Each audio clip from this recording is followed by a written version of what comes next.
One of my favorite locomotives on the layout, although they all take turns being my favorite, I guess, but is this Reading T1. Not to be confused with the Pennsy T1, which looks quite a bit different. This Reading T1 is a 484 and a real nice locomotive. It's a Broadway Limited uh, model, and it works really, really well. But the interesting thing is that one of the reasons I bought it was that because I thought it looked good. But I don't have any Reading cars anywhere on my layout. I've got all sorts of other things. Uh, and some of the layout videos that you may have watched before this, you would have seen all sorts of things. I center a little bit on eastern roads. Now, I say that, I do have this one Reading boxcar over here. But, and that's actually a relatively recent purchase. But that's the only one I got. And for as much as I like that locomotive, for me to not have any more Reading cars is kind of interesting. I have on this particular train, starting with here, this Milwaukee Road caboose, and heading up toward the engine at the far end. These are all Western Railroad rolling stock, excuse me. Obviously, this is unrehearsed.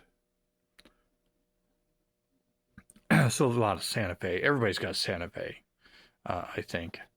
I don't know that I've seen any videos that don't have a Santa Fe boxcar or something on it. I mean, it's just a quintessential thing. You're going to have Santa Fe, right? Even though Pennsylvania had more rolling stock than anybody else. So it's kind of funny. Anyhow, but getting back to this nice Reading locomotive.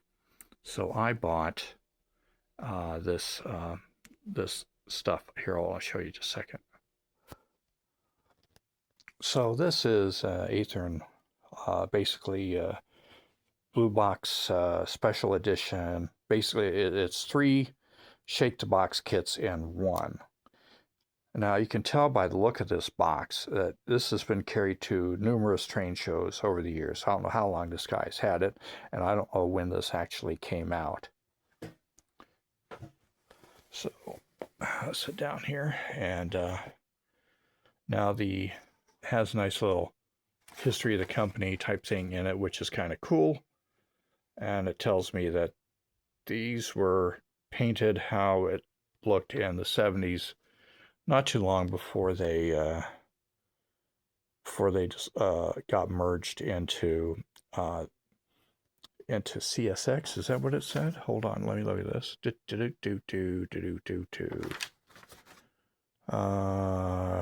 Was it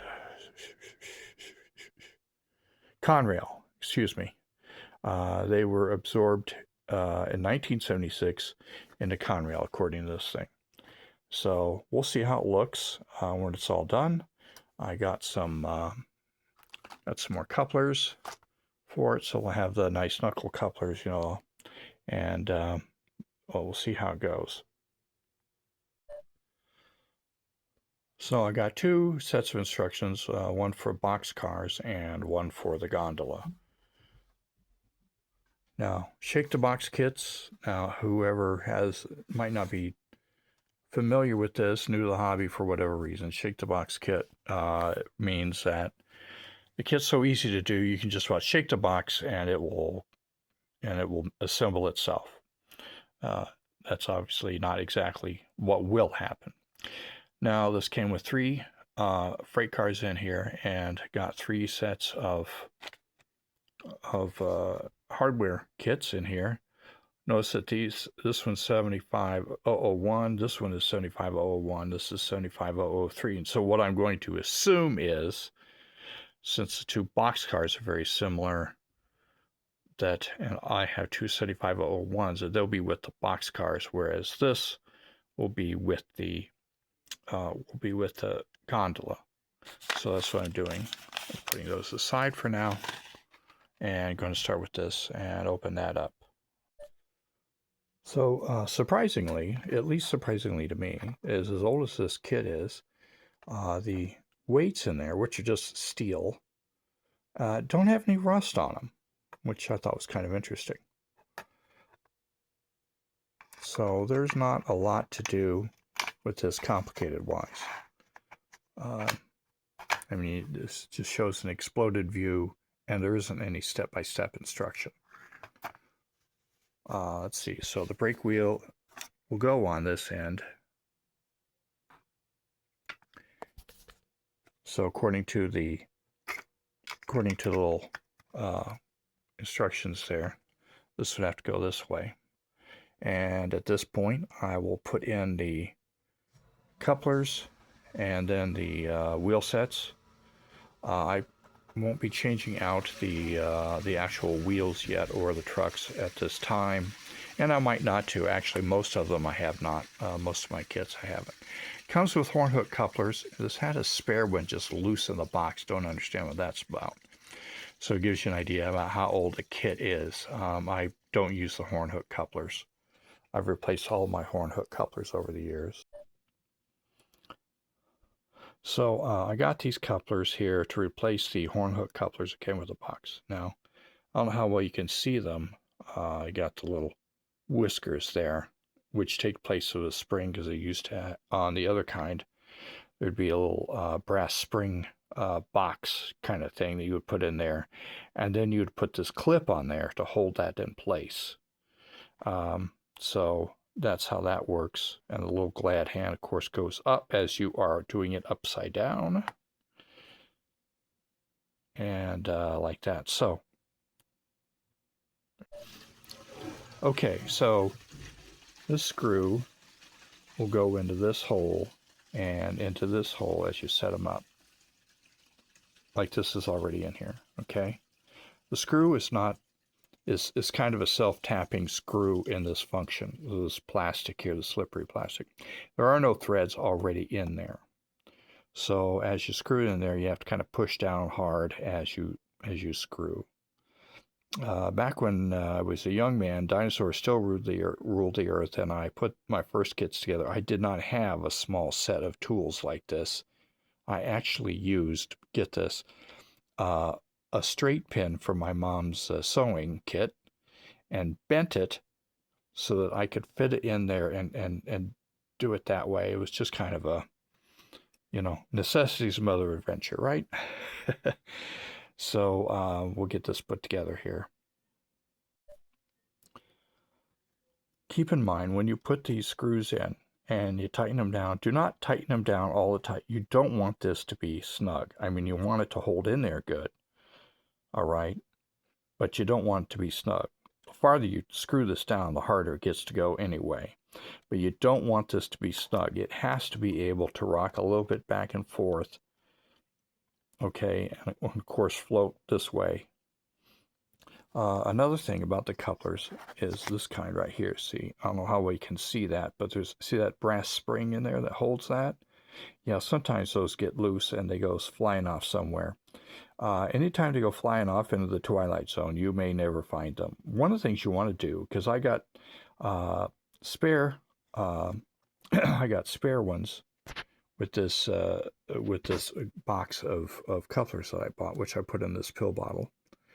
And so if you have to put more in, if you have to replace it, that is to say, what you do is get a brightly colored thread and a needle, and you go through here on the little, between the little coils of the spring. The first thing you do is you put that thread in there, and then that way you put the spring in. If the spring goes flying off somewhere, again, into the twilight zone, you can easily find it, or at least find it easier, with that brightly colored thread. So, because everybody's floor is different, got different colors happening here, and maybe you need to vacuum your floor. Yes, Jerry, you need to vacuum your floor. So, what I'm doing now is I'm going to test this on my little coupler height tester. and make sure that it's going to be a good fit. Okay, so one of the things you see there, see that little glad hand keeps it from going in there? You want it to be able to go in there up above it. All right, so it works well. Now, as you can see from here, that lines up pretty good height-wise. Now, I have a tool that I can use to bend that little wire up. Now, oh, this one didn't stay on, so I get to put that one back together. So there we go, blooper time. So this is the tool I was telling you about.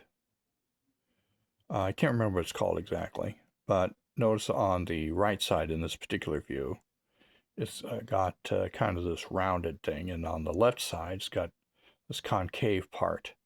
So depending on how you grab that metal, now in this case I already bent it with this tool. So depending on how you grab that thing, you can either squeeze it and bend it up, or turn it the other way around, or, or this way we bend it up. If you were to do it this way, it would bend it down.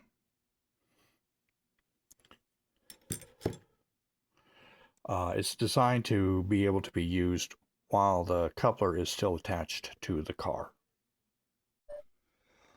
So in conclusion, I got 4 Reading freight cars that go with my Reading Northern. Now, there's probably online a Reading Historical and Technical Society that could tell you more about these individual prototypes that these are based on. My guess is that this locomotive probably went out of service before any of these, especially the green ones, were actually being used by the Reading, but that's just a guess on my part. So there we are, the Athearn Shake the Box kits. They're really easy to put together, especially if you're a novice. I put together dozens and dozens of these things. So there's a lot of other fine kits like AccuRail and so on that are also very easy to put together. Some need a little bit more skill set than others. Since these are pretty basic and don't have a bunch of really fine detail, they make it really easy for the beginner to do. Hopefully this has been helpful for anybody just starting in the hobby, and been enjoyable for anybody who's been watching my videos. So thanks very much. Again, you have a great day.